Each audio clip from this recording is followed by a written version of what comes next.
let us enter this space of hope and community. Come, let us enter this space with our sorrows, our joys, our passion and compassion. Come, let us enter this space with the stories of our ancestors, for their strength and wisdom beats in our hearts. Come into this space, present to the beloved companions who move beside us. Come into this space, mindful that together we are building a future for other generations. Come into this space and let us worship. Good morning and welcome to this beloved community of the Church of Amherst. I'm Angela Warren, the Director of Faith Development for this congregation, and my pronouns, which I offer to create a truly inclusive and brave space for all to live into the fullness of their identities, are she and her. We're so glad to have you in this service, whether that's in our building or online. Together, we create a multi-generational, beloved, worshiping community. Just a reminder that in our efforts to be as fully inclusive as possible and to care for one another, masks must be worn while you're in the building unless you are speaking at the pulpit. Okay. One more try. Thanksgiving is coming, and as much as it's a holiday about gathering as families, it's also a difficult time for those who may not have family nearby or have family who is estranged. Although we're not yet in a position where we can offer a communal meal at church, perhaps we can reach out individually and add a place setting or two to our home gatherings. If you're willing to participate in a bit of Thanksgiving matchmaking, sign up to be a guest or a host. These clipboards will be on the glass wall where there were sign-up clipboards 2 years ago before we stopped meeting together, close to 19 months. We were trying to familiarize with and then sort of everything fell apart, as we know. But we can't guarantee matches. We'll never know if we don't create the opportunity, and that's what we are all about at this church. Today, I'm honored to share the pulpit with participants from our UU University Sunrise Sessions.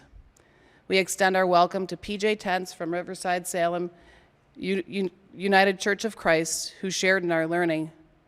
We've gathered online since September to explore Robin Wall Kimmerer's Braiding Sweetgrass, Indigenous wisdom, scientific knowledge, and the teachings of plants.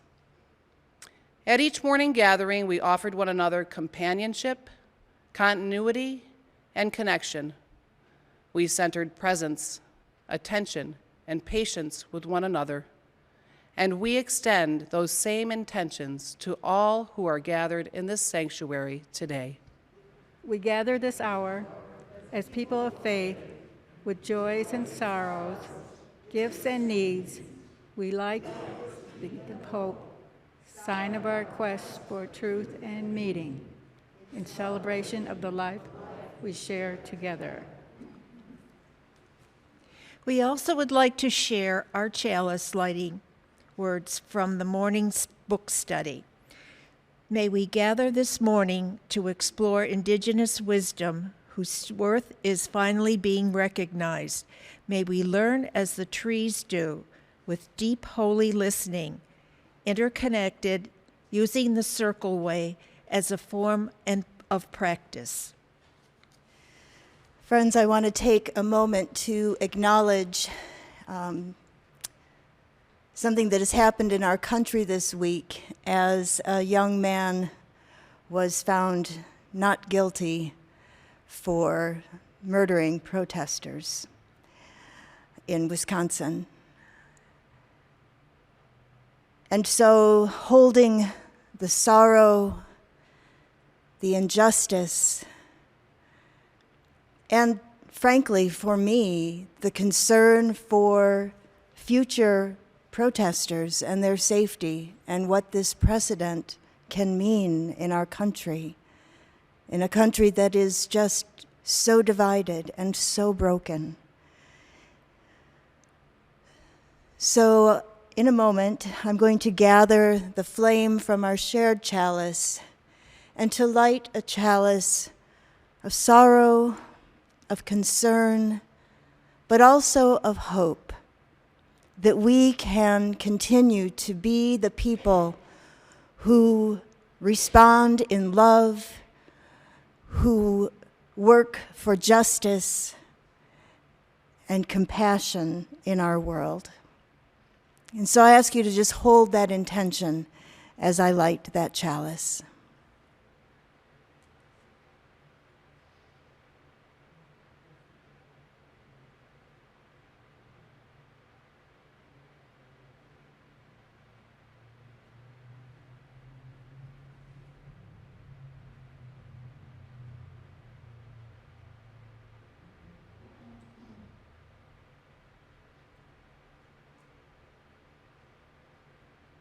Now we'll do the congregational covenant. It has been said that the Unitarian Universalism is the religion that puts its faith in you, trusting each individual to engage in the spiritual journey and to reach our own conclusions about spiritual matters. What we do that in beloved community as we support one another in faith and friendship. In that spirit, this congregation has created a covenant, a sacred promise of how we will strive to be with one another. Please join me in speaking the covenant. Together we promise to gather in compassionate community, to celebrate diversity of thought and unity of spirit, and to seek wholeness for ourselves, our children, and our world. Land acknowledgement. UU Amherst included a land acknowledgement for the first time during our Thanksgiving service last year. This practice came out of our climate justice work during 2019 and 2020, and we are grateful for our continued focus. As we gather, we acknowledge that our church is built on occupied land that once belonged to the First Nation people of this region, the Haudenosaunee, and the people known as the Neutrals before them. May we be good stewards of the land and courageously cultivate community with all living things. Today, we extend gratitude for permission from Seneca Nation leaders to share the words of the Haudenosaunee Thanksgiving address. We learned from Onondaga storyteller Perry Ground that these are the words that come before all others. They bind us together and ground us in gratitude for all we are surrounded by, including one another. We invite you to respond with the affirmation, "Now our minds are one," at the end of each stanza. The people. Today we have gathered and we see that the cycles of life continue.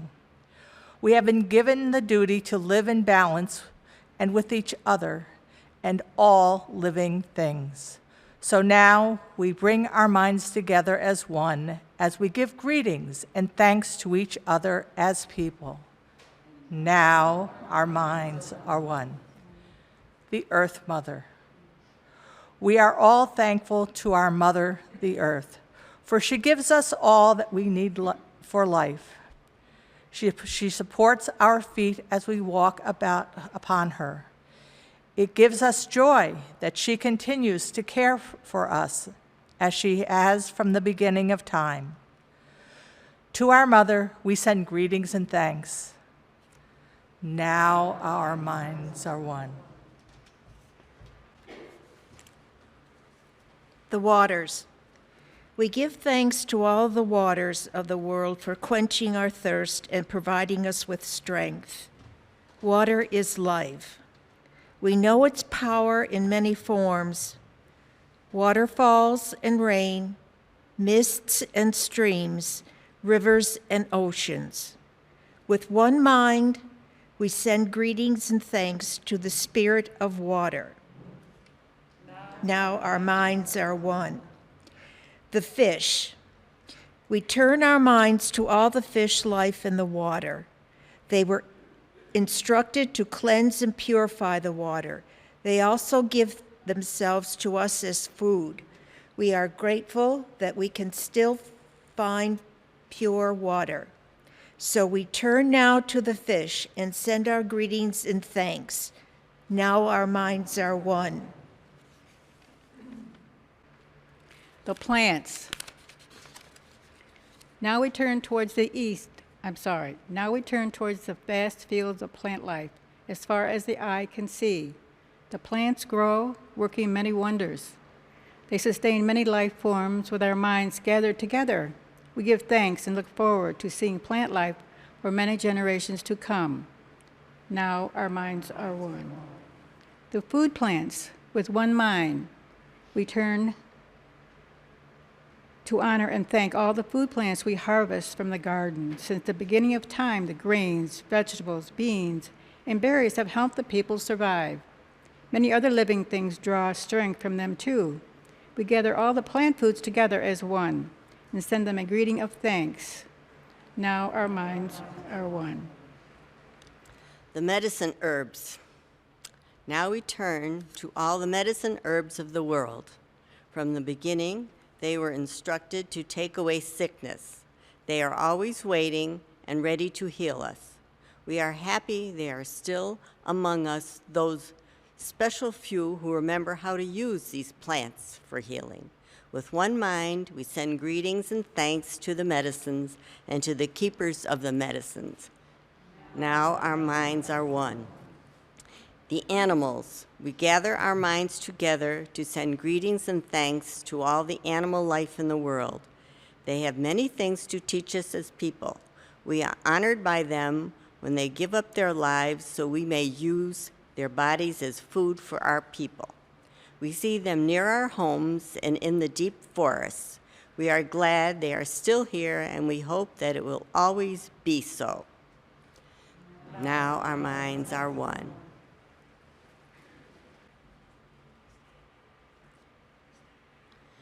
The trees. We now turn our thoughts to the trees. The earth has many families of trees who have their own instructions and uses. Some provide us with shelter and shade, others with fruit, beauty, and other useful things. Many people of the world use a tree as a symbol of peace and strength.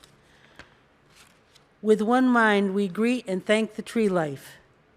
Now our minds are one. The birds. We put our minds together as one and thank all the birds who move and fly about over our heads. The Creator gave them beautiful songs. Each day they remind us to enjoy and appreciate life. The eagle was chosen to be their leader. To all the birds, from the smallest to the largest, we send our joyful greetings and thanks. Now our minds are one. The four winds. We are thankful to the power we know as the four winds. We hear their voices in the moving air as they refresh us and purify the air we breathe.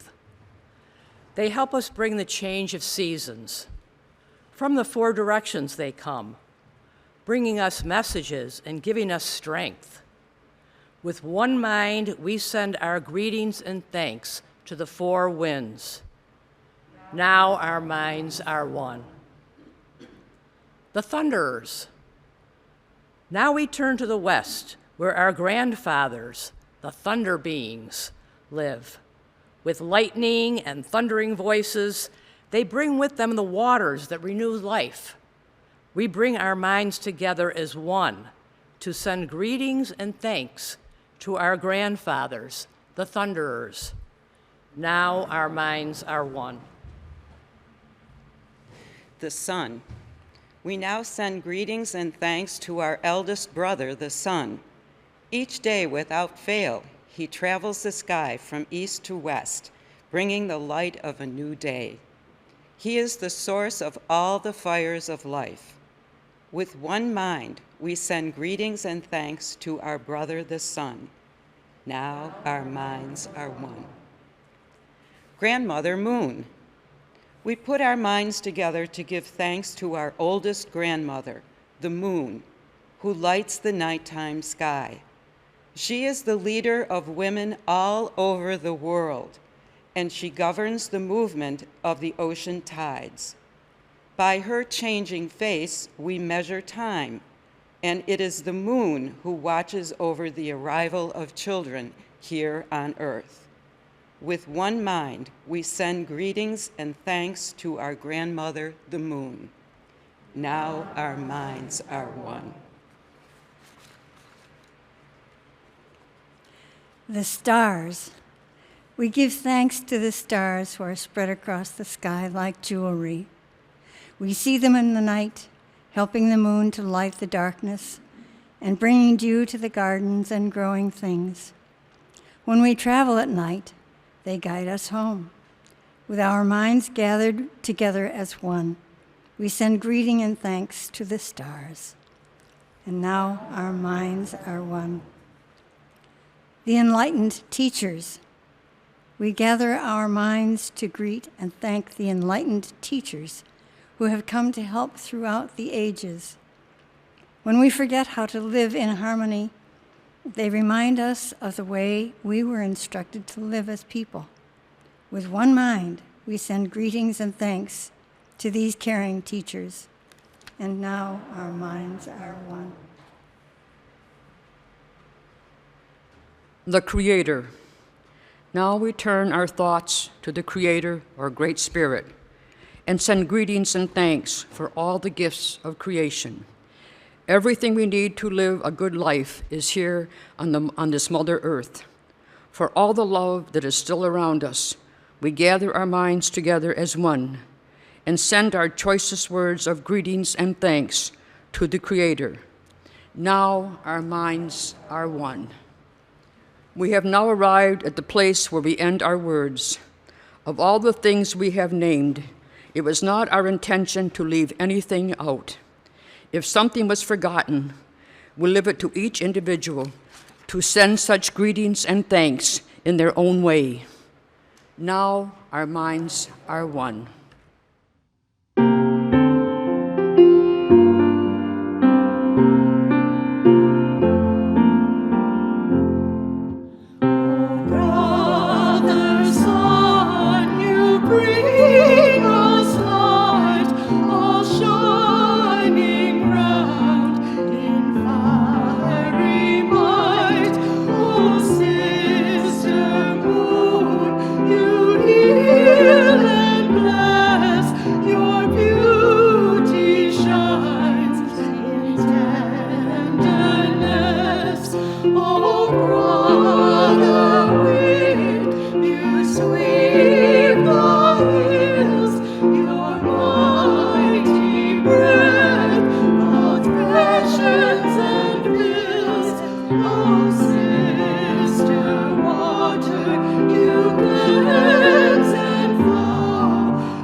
We give you praise.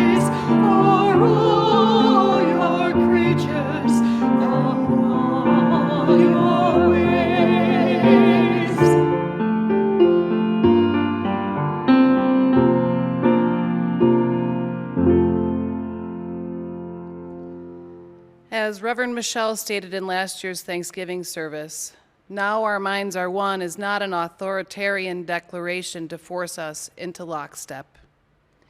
It is an invitation to harvest gratitude for the magnificent world we have been gifted, to share the abundance that life offers us, and to participate in a world of gift through reciprocity, giving and receiving. At the beginning of this 2021 calendar year, we had been gathering solely online already for 10 months. We were all struggling with the sudden isolation mandated by the ongoing pandemic.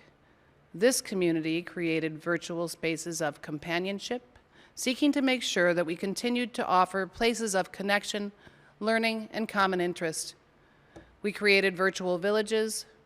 We watched important justice-centered films. We wrote cards and made phone calls to one another. We stayed busy. We stayed together, even as we were physically apart. The UU Side with Love campaign offered an opportunity to learn more about racial justice with their 30 Days of Love, beginning on Martin Luther King Jr. Day and ending on Valentine's Day. I had a notion that it would be a great time to take this literally, and created the space that became our UU University Sunrise Sessions. During those 30 mornings in a row, every morning, Saturdays and Sundays too, a true bond was forged among the participants, and the group was inspired to continue meeting through the next 40 days of Lent.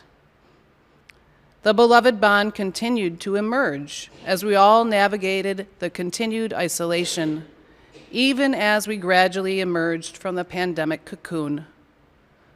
11 months later, it continues to be a space where we come as we are to center our relationship to this beloved community. After Lent, as we delve further into social justice and continue to find our own sense of our place in the web of life, we were compelled to take a deep dive into Braiding Sweetgrass. And today, some of our participants will share their personal takeaways from this study. One of our prompts from these sessions from the chapter Epiphany in the Beans, which I have epiphanies in the beans too. There's nothing like going out in the garden and eating fresh beans and coming into the house not hungry. Quoting the author, "Food, plants, and people act as selective forces on each other's evolution, the thriving of one in the best interest of the other. This, to me, sounds a bit like love." End quote. Robin Wall Kimmerer, a professor of biology at SUNY Environmental School of Forestry in Syracuse, tells the stories of wondering with her students who say they love nature. She says, "Do you think that the earth loves you back? And what do you suppose would happen if people believed this crazy notion that the earth loved them back?" Now that sounds like the notion of a holy troublemaker. Who would think of that? The earth loving us back. Well, an unimposing woman, poet, and scientist of the Potawatomi Nation, even though she was told by her academic advisor that she couldn't be both poet and scientist. In Braiding Sweetgrass, she tells her story of growth and inspiration to become what only she could become, and in the process, inspired us all to grow into a new vision of how we can be in the world. If I could choose just a single element of the traditional teachings that we're called to pick up, it would be the teachings of the honorable harvest, which were taught us by the plants, who give us everything that we need. It's a covenant of reciprocity between humans and the living world, a very sophisticated ethical protocol. One of the first steps of the honorable harvest is to understand that the lives that we are taking are the lives of generous beings, of sovereign beings. And in order to accept their gift, we owe them at least our attention. To care for them, we must know what they need. And at the very minimum, we should know their names. And yet, the average American can name over 100 corporate logos and 10 plants. Is it a surprise that we have accepted a political system that grants personhood to corporations and no status at all for wild rice and redwoods? protocols for the honorable harvest are not really written down, but if they were, it would look something like this. When you get to the woods, you don't just start grabbing everything in sight.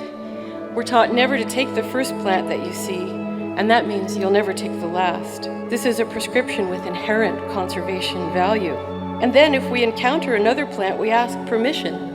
I've always been taught to address that plant, to introduce myself, and tell it what it is that I have come for. If you're going to take a life, you have to be personally accountable for it. I know there are places where if you talk to a plant, they think you are crazy, but in our way, it's just good manners. If you're going to ask, you have to listen for the answer. You can listen in different ways, pragmatically, intuitively. Look around, see whether those plants have enough to share. And if the answer is no, you go home. For we remember that they don't belong to us. And taking without permission is also known as stealing. And the Honorable Harvest counsels that we also take in such a way that does the least harm and in a way that benefits the growth of the plant. Use everything that you take. It's disrespectful of the life that's given to waste it. The next tenet of the Honorable Harvest is to share it with others, human and non. The earth has shared generously with us, so we have to model that behavior in return. And a culture of sharing, we know, is a culture of resilience. Plant gatherers often leave a spiritual gift behind, but it can also be a material gift. Weeding, caretaking, spreading seeds, helping those plants to flourish. We give songs, we give ceremony, we give our respect, we give fertilizer. Every breath that you take is a breath that was made for you by plants. The water that you drink, whether you're in an urban setting, whether you're on a remote mountaintop, we still are recipients of those gifts. And if we take the time to be grateful, that brings us into that state of humility, of understanding that we are not at the top of a biological hierarchy, that in fact we are the younger brothers of creation.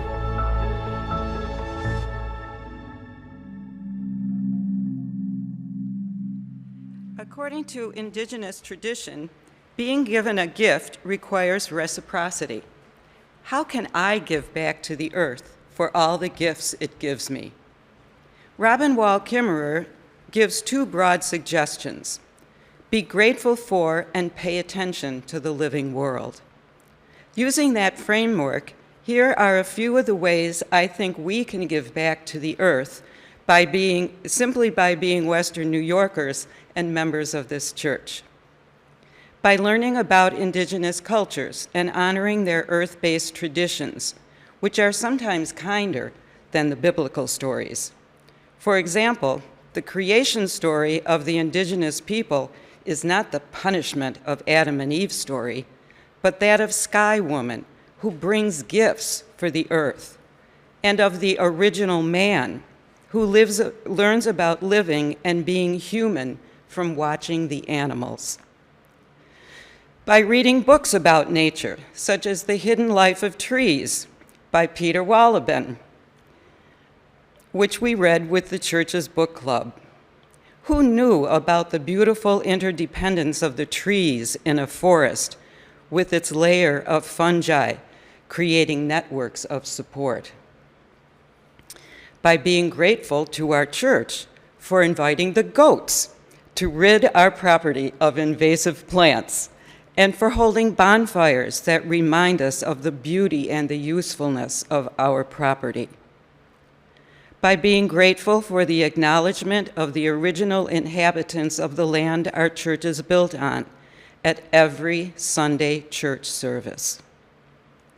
By learning or appreciating native crafts such as beadwork and basket making being taught and displayed in our area.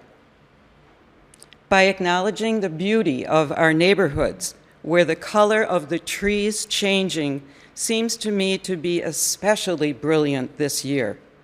Or has braiding sweetgrass made me pay more attention and be more grateful? By being attentive to the Thanksgiving address recited with love and enthusiasm by Perry Ground in our chapel and by our group today. How else can I thank the earth for giving me so many gifts? Robin Wall Kimmerer suggests through advocacy and care, donating to the Western New York Conservancy or the Sierra Club or other advocacy organizations. I'm sure some of you are checking these off and saying, I do that, or I did that, or maybe I will do that. Voting is another suggestion. Find out if your state legislator is devoted to preserving New York State's wilderness areas and vote for him or her, or write them encouraging or maybe nasty letters. If you have the opportunity, plant for the birds, the bees, and the butterflies. Goldenrod and asters play an important part in the book. Educate your neighbors by planting native species in your garden. Have a bird bath, or maybe a bee bath. Take heart that citizens of other countries are seeing the need to protect their endangered wildlife from human and animal predators. Finally, Robin Wall Kimmerer shows her gratitude to the trees she uses in her teaching by leaving a small packet of sacred tobacco at the base of each tree and asking permission to use its gifts.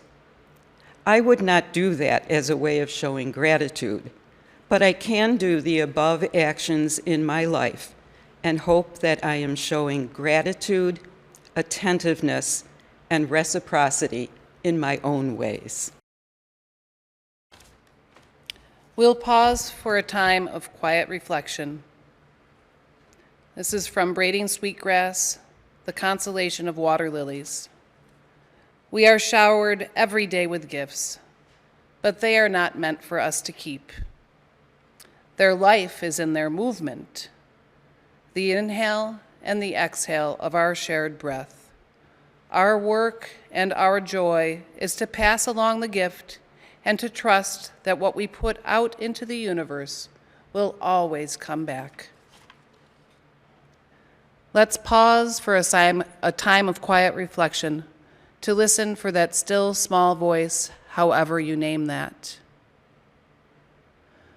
Spirit of community, of life and love, in which we share and find strength and common purpose.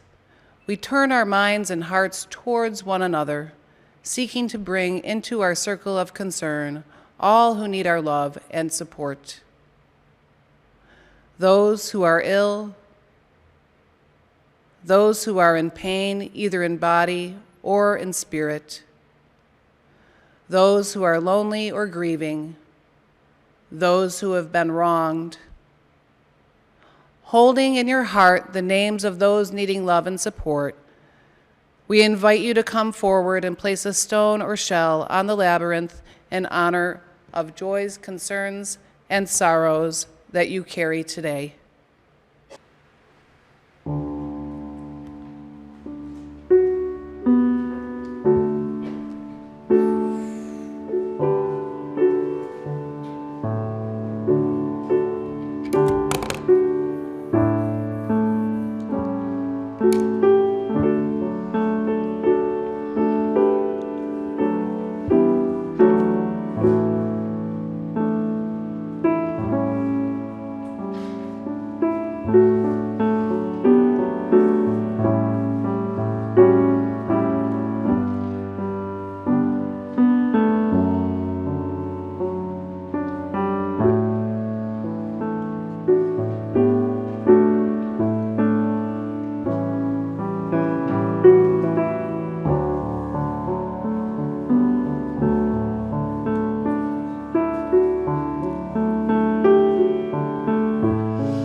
We are part of a web of life that makes us one with all humanity, one with all the universe. We are grateful for the miracle of consciousness that we share, the consciousness that gives us the power to remember, to love, and to care. Amen, Ashe, and blessed be. Our second personal reflection today comes from longtime member Marlena Rice, who's traveling for Thanksgiving. We're so grateful that she took the time to write and record her thoughts before she left, and we wish her safe and happy travels. As the author walked us through her world, she carefully placed us among the plants, animals, and all humanity. She had us walk with her as she explored the connections we all have with everything living. Reciprocity was, to me, her most important and final conclusion.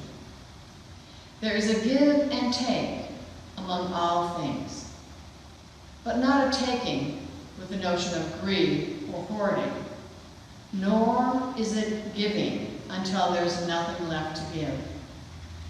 The reciprocity must come through and with forethought. This forethought entails the understanding and appreciation of all that is around. And this need to be aware of one's true needs. This book came to mean to me Gandhi's words. There's enough for everyone's need, but not for everyone's greed.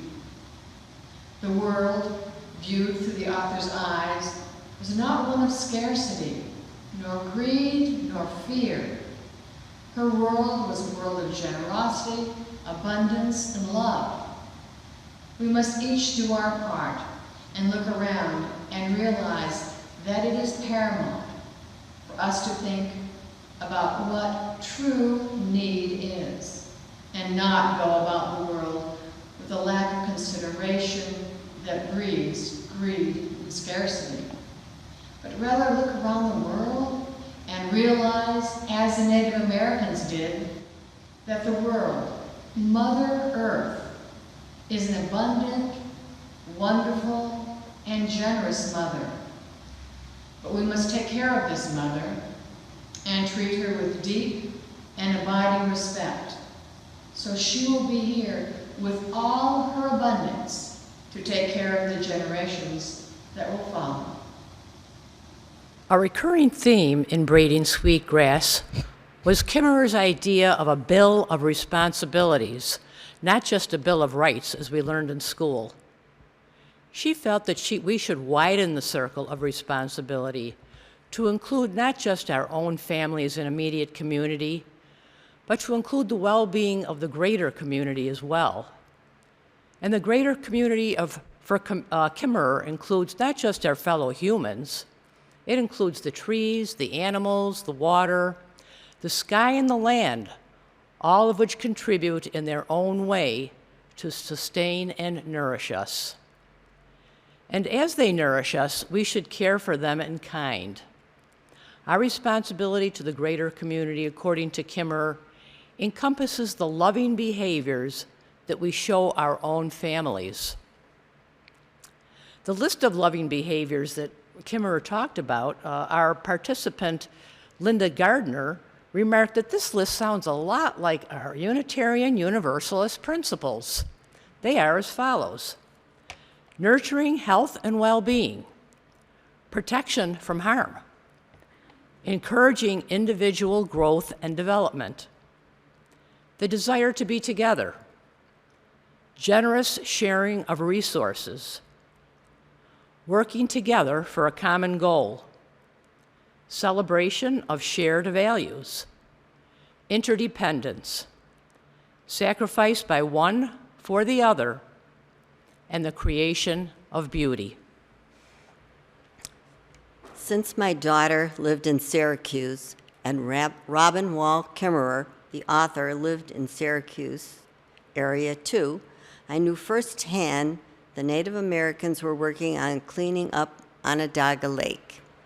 Robin mentions in Braiding Sweetgrass the damage was done to the lake from the solvay process Allied Chemical, and Honeywell. About 5 years ago, I saw firsthand with my family when we biked around the lake that some cleanup had been done. It was a gorgeous sight without the stench of the 90s when my daughter first moved there. Now I wonder how our native people cleaned up the lake so well, and if they had help and who helped them. We learned from Kimmerer in the chapter, The Sacred and the Superfund, that cleanup efforts were more a Band-Aid than an actual solution, and that the Onondaga Nation land rights actions were dismissed from federal court in 2010.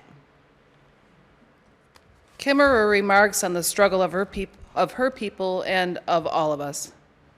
She says of the destruction of the original ecosystem of Onondaga Lake, the site of the formation of the oldest sacred democracy.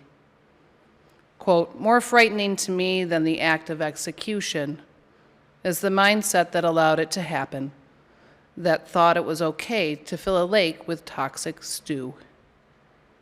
And she says of the water has been tricked. It started on its way full of innocence, full of its own purpose. Through no fault of its own, it has been corrupted. And instead of being a bearer of life, it must now deliver poison. And yet, it cannot stop itself from flowing. It must do what it must do with the gifts bestowed upon it. It is only people who have a choice. We have agency. And then she remarks, water is more faithful to its responsibilities than the United States may ever be. How, in the face of such destruction, where despair looms so large, can we keep trying to make the will of the powerful bend towards care for anything other than profit? We are stronger together, and there are means through our agency, through the gift of our consciousness, and through the sharing of our gifts, no matter what the size, that can continue to bend the arc of change towards justice and towards peace. We do this through relationship building with each other and with the places that we live in, and here at our church home, where we gratefully will continue to tend to all of the gifts bestowed upon us by our Earth Mother, who encourages us to share with all of our lives. We conclude our Braiding Sweetgrass Thanksgiving service with the guidelines for the honorable harvest that are printed on the back of your order of service. These are Kimmerer's suggested words. Know the ways of the ones who take care of you, so that you may take care of them. Introduce yourself. Be accountable as the one who comes asking for life. Ask permission before taking. Abide by the answer. Never take the first. Never take the last. Take only what you need. Take only that which is given. Never take more than half. Leave some for others. Harvest in a way that minimizes harm. Use it respectfully. Never waste what you have taken. Share. Give thanks for what you have been given. Give a gift in reciprocity for what you have taken. Sustain the ones who sustain you, and the earth will last forever.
May we be filled with loving kindness. May we be well.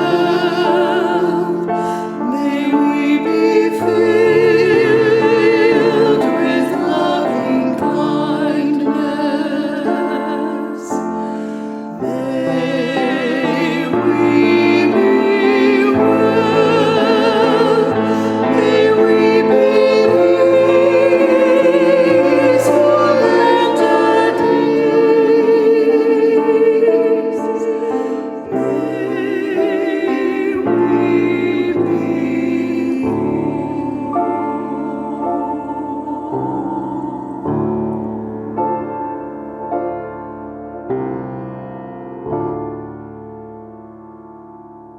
Thank you all for joining us in worship today. I hope you've been inspired and uplifted by sharing this time together. You can support the work and mission of this congregation by leaving your financial gift in one of the offering baskets at the back of the chapel. Please join me as we affirm, we pick fruit from trees we did not plant.